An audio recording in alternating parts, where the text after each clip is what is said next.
Today, I was joined by several screens with tiny little boxes of 25 faces on Zooms. That was the coming together of a community in a new way. As our pastor says, from the diaspora. It was beautiful to see everyone's faces.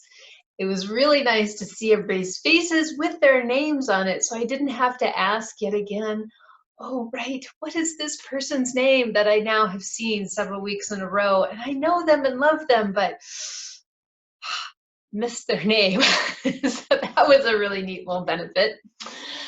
One person mentioned about this idea of going onto your front porch and singing. It's been going around, this idea, 8 o'clock, go out and sing. She mentioned about singing a hymn, making a joyful noise, or people have talked about going out in support of our healthcare workers and essential workers who are out working hard and taking care of us and our loved ones.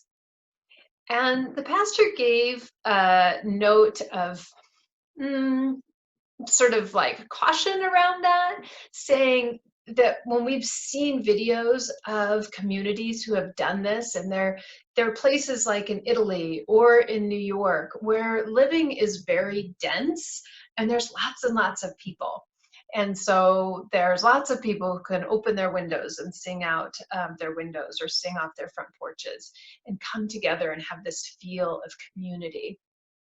And that if we do it here, we might be the only one on our porch, the only one in our neighborhood.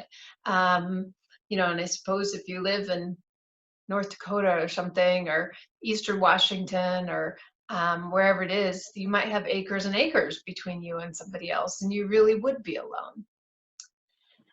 This kind of got me thinking. I started thinking about the people who live in these dense places, and I wonder if there were people who live in these dense places, and there's all these people singing, if there are people who feel desperately alone, despite this community thing happening all around them. I know I have felt that way. I have been in a crowded place, even in a place where somebody is talking to me and connecting to me, and I have felt desperately alone and unconnected. This is very real because our sense of community, our sense of connection, our sense of love doesn't in fact come from other people's actions, but it comes first from ourselves. So if it can be true that in a place that is very dense like this, and so you can have a shared community connection and somebody could be alone, the flip could also be true, that we could stand out on our porches and be completely alone and feel totally loved and connected. My second thought is I was thinking about just moving my notes up, reminding myself, what does it mean to pray? And I've been taught, and I think there are people of thought who have the idea, this conversation, that prayer is breath. And that for every breath you take, this could be a prayer. This is a connection to God.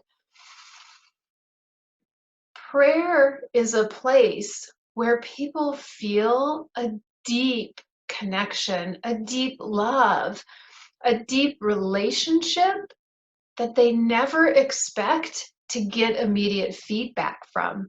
Certainly not feedback that we could record with our cameras and post on social media. In the same way that I felt so connected to all these little boxes on the Zoom screen, on my computer screen, I may choose to go out tonight and be connected to my neighbors, to be connected to those who are concerned about, our care providers. I might just find myself on my front porch to stand alone, but not be lonely. To feel foolish in public, because I've been in public so little and I haven't had opportunity to have, yes, that all too frequent feeling of feeling foolish in public. To breathe in the night air and offer it as a prayer of connection to all of humanity, to our whole planet. To give without knowing what will be received and trusting. Join me or not, either is okay because we can all receive the gift of connection no matter what. Take care.